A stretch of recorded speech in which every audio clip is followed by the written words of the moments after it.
kuulsin ja nägin kõike.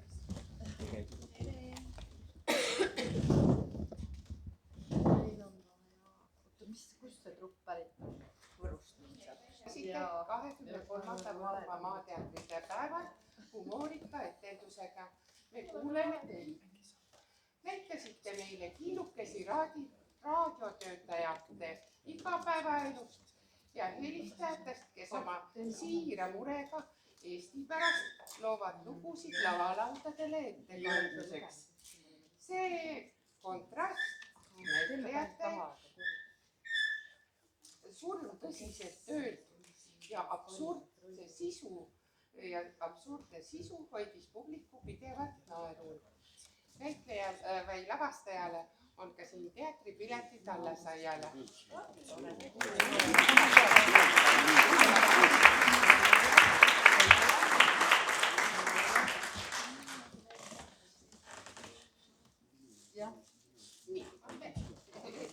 See kinkepakikene läheb näitetrupile ja see kinkepakikene teile. Palju, ma ei meile hästi.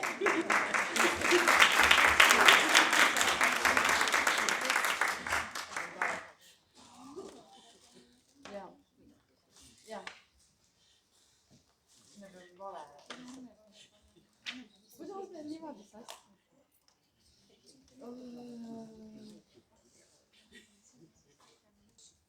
Ja sellepärast me praegu teile ei anna neid kätte, neid parima näitleja suveniire, aga me teeme seda kohe peale vaheaega.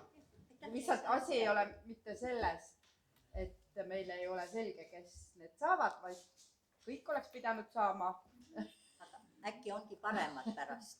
Ja pärast on paremad, et tegelikult läks meil sassi lihtsalt siin paberi asjandus, et me ei lugenud kõige täpselt, aga see ei loe mitte midagi, et kõik niikuinii on kõige paremad.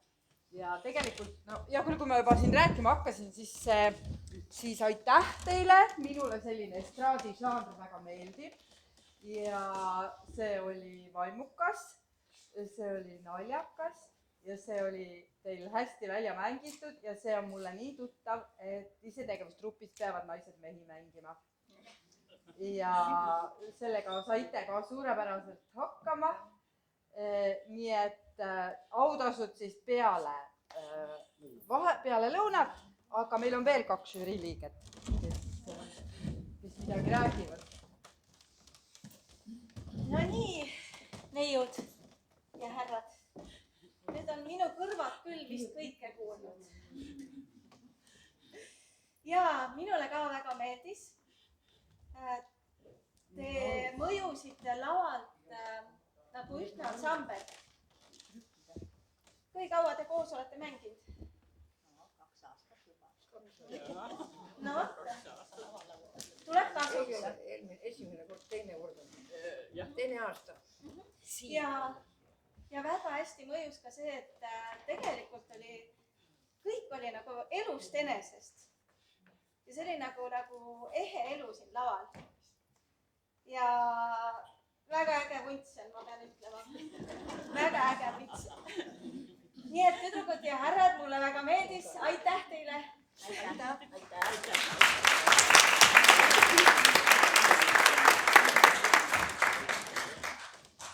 Aitäh teile ja nagu ma juba ütlesin, et kõik oli väga ilusti näha ja kuulda.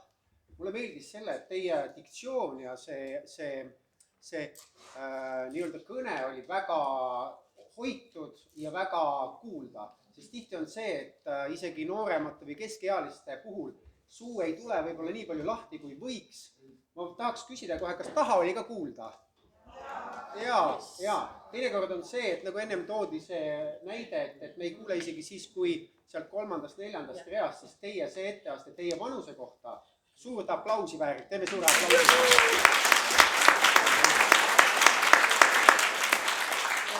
Aitäh teile, kui teine aasta alles koos, siis pange aga edasi, te veel jõuate, teil on veel seda särtsu ja rõõmu, seda powerit, jah, seda nooremat te olete ja seda õnnelikum ja rõõmsam teie tulevik, eks? Aitäh teile!